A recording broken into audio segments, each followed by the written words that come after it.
What's up, guys? Fuller Doctor back again. Today we're working on a little 750 Brute. This is an independent rear suspension bike. I just did a motor on it, so I ain't got all the plastic back on it yet. But I'm going to do some wheel bearings on this thing, rear and front, as well as some front brakes for it. So start out by pulling these back wheels off. I'm going to do the back first just because it's easiest. Actually, these are about the easiest wheel bearings to swap out on a vehicle or on an ATV, as long as you can get the axle nuts off. That can only be about your major headache on getting at least the rear. The front's a little more involved, but the rear's real easy. So let me get these tires pulled off, or the jacked up tires pulled off, and then we'll look at getting the axle nuts off and pull these knuckles out.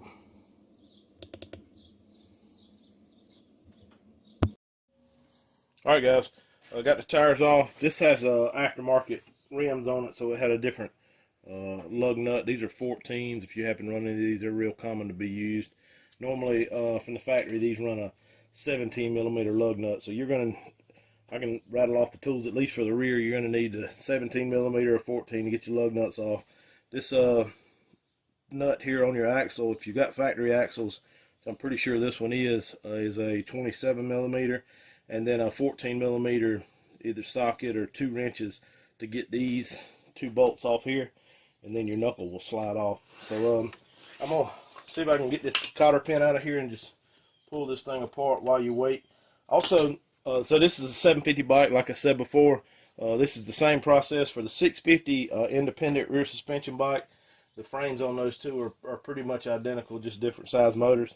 Also, one thing to check to make sure you got a wheel bearing problem, you can see how this thing wobbles around. It's really, what's the word I'm looking for? Exaggerated. If you have the tire bolted up and move it, the tire moves a whole lot more than this. But you want to see if your axle's moving here, and also no movement at these bolts. There's bushings in here, and sometimes they will wear out, and if that's where your movement is, then you need to replace your bushings and possibly your ball joint. But in this case, it looks like it's just I said bushings and ball joint and your wheel bearing. In this case, it looks like it's just the wheel bearing. So looks like that's all we're going to need to replace to get this back tightened up. It's not really as crucial on the rear with the wheel bearings wobbling around like that. Naturally, you don't want it to fall apart, and you know, it can really cause a lot of damage. But on the front, if you have this much play, it ends up wearing your brakes out prematurely, and can cause some other stuff up there to wear out a little faster. All right, this cotter pin's a little mangled up. This is a little trick I use. Take some cutters here, just a old set that I found in my dad's toolbox. Clamp them on your cotter pin. Hold a little pressure on it, not enough to cut through it, but enough to hold on to it. Hit it with a hammer, comes out. Alright, so there's our, now we're going to get this axle nut off. It's a 27mm, like I said. Hopefully the compressor's not going to cut on. Nope. Alright, so there's that nut. Your little hub here comes right off. And then now we're going to work on getting this knuckle loose. Like I said before, so 2 14s.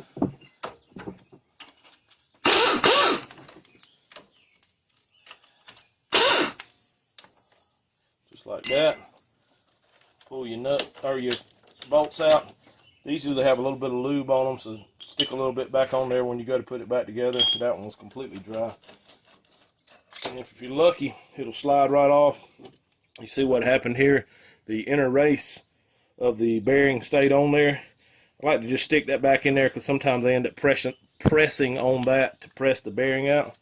And in order to get these bearings out, these little end caps will fall off sometimes. I like to go ahead and pull them off just so I don't lose them over there when I'm pressing in and out, as well as these shafts. But the bushings are pretty tough to get out of here, so I really doubt they're going to fall out of yours if when you go to take it apart like this. Yeah, these little shafts here are pretty dry, so I'm going to go ahead and lube them up too while I got it tore apart. another reason to take them apart. I can't even get them out of there. But anyway, what you do on your bearing, there's a snap ring right here. This is on the front side.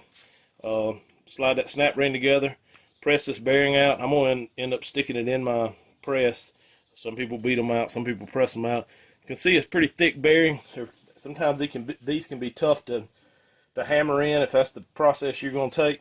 So, and it's just a lot better on the bearing if you just end up pressing in, a lot less abuse on the bearing. But that's about it. When you do put this thing back together, you want to make sure there's a top stamped in the side of it here. You want to make sure that top naturally points up, and just slide it back on. Tighten your bolts back up. I normally don't torque these like 14s or nothing down, nor do I torque the axle nut. I just hit them pretty good with the impact, especially the axle nut. The 14s, you know, I don't try to break the threads off of them, but I do tighten them down. But never had an issue with one of them coming off. The axle nut sometimes will move on you, but that's the only problem. All right, so, well, I guess I'll show what I rigged up in my press, pressing these in case you do have a press and just want to see that. But this is going to be a real short video, at least on the rear end. All right, I'll cut the camera back on in a sec. All right, guys, this is what I got rigged up in the press. This thing does press out. The bearing will come out of the front side of this knuckle. If you happen to have some 3/4 inch drive stuff like I do, this is just an old cheap set I picked up, and honestly I use it more for pressing stuff in and out than I do for actual sockets. So got a 2-inch socket on the bottom. The bearing will slide through the middle of that, and a 15/16 on top. So the top part will press it on the inner race. Just push this old bearing out.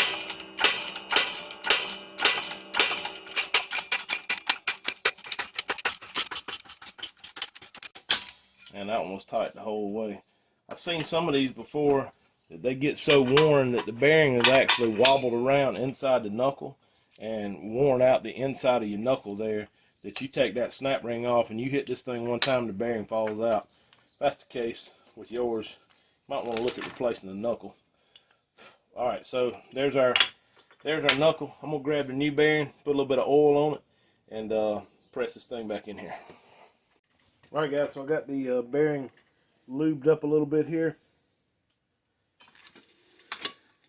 And what I like to do to start off with is kind of tap this thing down on there with the hammer just a little bit, striking the outer race on this bearing. Just do this until you get it squared up, because it can go in there kind of sideways as this one started. Tap it around like that before you actually start pressing it in.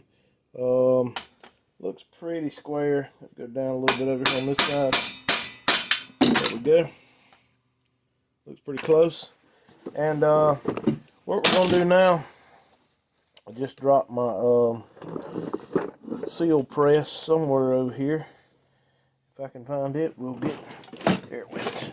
Okay, so got that same 2-inch socket on the bottom just to support this bottom part of the knuckle. I believe this is what it's called. You don't want to just press down on this, because these ears here will actually press against the bottom, and this will be suspended, and you could bend this or break it or mess up some stuff. So you don't want to do that. Make sure you put something under the bottom to support it. This bearing doesn't go all the way through, so for all intents and purposes, this could be a solid piece. And I've got a part of our bearing seal press. This is a 50mm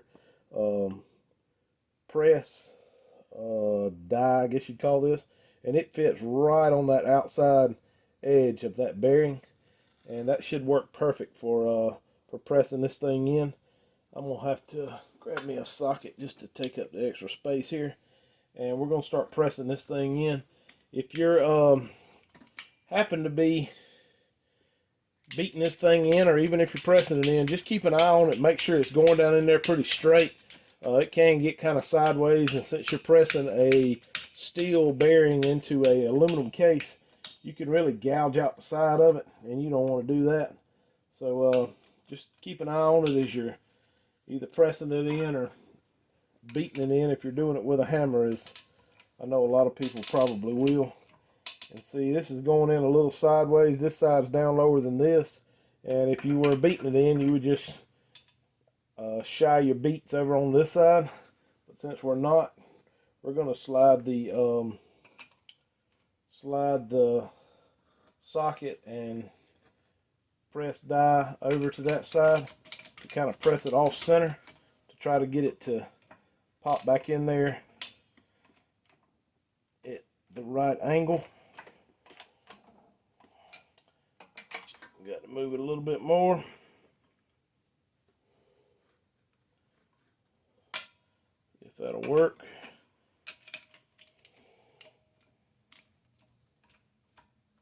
This whole time, make sure you're still pressing on that outer edge of that bearing. Yeah, it's not wanting to straighten up in there. We may have to take and tap it with a hammer just to get it back lined up. As you can see, we're pretty bad crooked there. So get this thing on the support here and tap it with a hammer.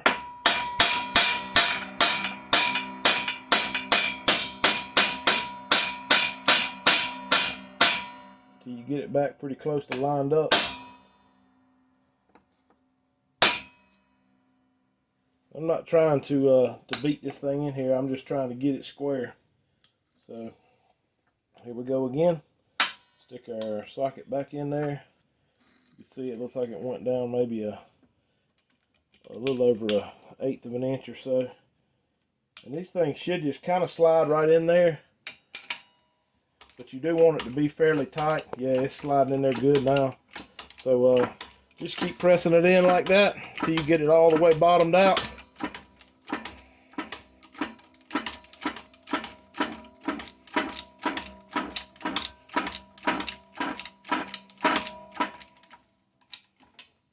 There you go. And that's pretty much all there is to it. Press it till it stops and then put your snap ring back in. And that's ready to bolt back up. You do want to push these sleeves out and lube them up just so you got them lubed up while you got it apart. And that pressing process is pretty much the same operation on the front. I'm just going to try to pull the front apart and probably won't show pressing it in because it's pretty self-explanatory. Also going to do the brakes on this here in just a minute, so y'all hold tight. Alright guys, got that back tightened up. Now we're going to do the front. Start off with, just like the rear, we're going to pull the front tires off, and we'll see what we got there, and I'll let you know what the next step. Alright guys, I'm over here on the driver's side. First thing we're going to do is pull this axle nut off, cotter pin and all that in there too, as well as take this shock loose. So let me get those pulled off, and I'll cut the camera back on in a sec. There you go, we got the axle nut off here. That was a 27mm, as well as this shock unbolted 14mm on it. The next thing we're going to try to do is loosen up this brake caliper, and it is a 12mm. There's two bolts back here on the back side. I believe there are. Actually, it looks like there's one down at the bottom. I couldn't see it, but pop those loose. Get the brake caliper out of the way, and pull them off real quick. And then we are going to replace these brakes. I'll show you how to do that a little later. I have since found that I'm going to have to replace a ball joint on the other side. It's got a good bit of play in it, so that's going to be another video for another day. I don't look like I'm going to be able to get this thing completely finished today. So there's the 12mm out. It's a little bolt. Next thing we're going to do, I like to go ahead and loosen up these 17mm ball joint nuts here. I don't remove them all the way to keep from messing the threads up on the ball joint. Leave a little bit stuck out there, and this is the ball joint separator I use. These are pretty cheap. I don't even know, this might have come from somewhere like Harbor Freight, but I've used it a bunch of times and it works great. Works a lot better than the old fork style, because it's not as easy to bust a boot with this. So just hit it with the impact. Hopefully the air compressor's not going to cut on. Let's see.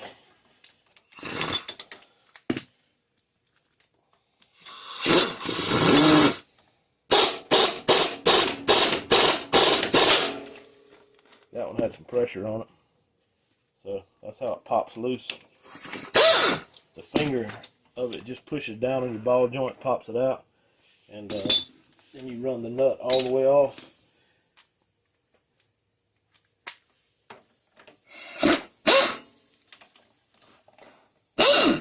Just like that. These nuts, or these ball joints on these, also have a washer on top of them. So do that for the top A-arm as well as the bottom A-arm. And we also need to remove this tie rod end. This here is an aftermarket one. Normally they have more a thread stuck out the bottom. I believe they're 17 millimeter from the factory. I think this might be a little bit bigger than that, but remove the tie rod end, and with that other ball joint popped out, this whole knuckle will come off.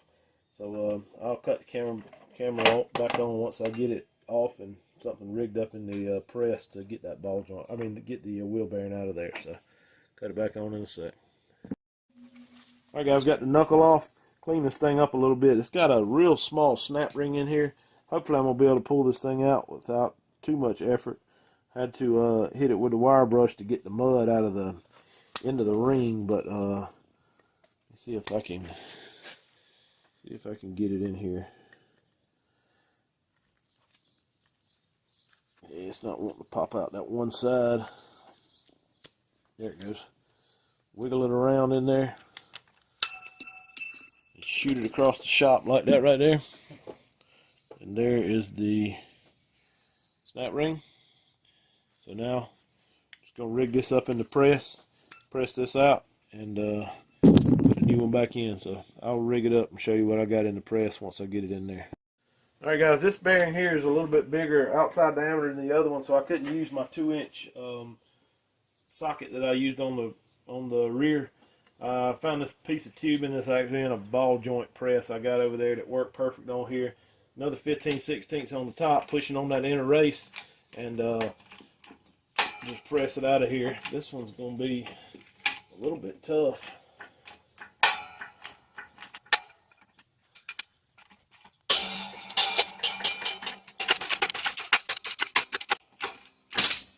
There you go. So just like I did on the rear, I'm going to put a little bit of oil on the new bearing, press it back in there, put the snap ring back in, and we'll be ready to bolt it back up. I'll cut the camera back on in a sec. Alright guys, now I've got this all back together, and I'm going to work on replacing these brake pads. These this setup on these Kawasaki's are fairly simple to swap the pads out on. I've got some race driven ones we're going to throw back in there, and what you need to get these pads out is just the 12 millimeter to unbolt this bracket from the knuckle like we did earlier, and then a 5 millimeter Allen to get these Allen head bolts out, just like that, and just like that. So with those pulled out, the pads just fall out like you see. These are wore down to the metal, and well, that one of them is and one of them isn't. So what I'm going to do is stick this pad back in there just to give something to press on, and stick a C-clamp in here and tighten it down to press those pistons back in. Otherwise you can't get the new the new pads back in there because the pistons are extended. So just work your way from side to side. It's the easiest thing I found to do to get these pressed in, and push them till they bottom out, and then we'll look at putting the new pads back on there. So let me get these pressed in, and then I'll cut the camera back on in just a sec. One other thing on this caliper, like I said, the pads aren't worn out the same amount on both sides, so that kind of makes you think something's going on. And this bracket is not moving like it should. It should pretty much slide back and forth. I'm going to loosen this bolt up and see if I can get the bracket to spin around and maybe work it around some, think it needs some lube on it. So we'll pull this bracket off here and see if we can get it lubed up and serviced. So I'll pull it off and cut the camera back on, let you see what it looks like. All right, guys, I got this 12mm bolt here loosened up, and it lets this bracket swing out at that point. It's somewhat seized up inside the end of the caliper here, so if you just twist it back and forth like this, as you pull it off, it'll come out. See a little bit of rust on there. I'm going to take some Scotch-Brite and clean that up, and put some grease on it to lube it up and stick it back in. This bolt or pin or whatever you want to call this here is also in the same way. We're going to wiggle it around a little bit, pull it off, and lube it up too, just so both of these slide good, and that'll keep your actually that one's got some grease on it, but that will keep your brakes wearing the same amount on the front and the back. So let me get those cleaned up, lubed up, and I'll stick it back together. Cut the camera back on right before I put the brake pads in. Alright, I got these things lubed up. You can see how this bracket will slide back and forth fairly easily now with some lube on it. So now we're going to stick the new pads in. These pads do have a left and a right on them. This is the left side, so the pad goes in first without the little ear on it right there, and then this pad with the ear goes on, and the little ear wraps around this stud up here. Put it in like that. Take your Allen head pins, slide those in, hit them with the impact.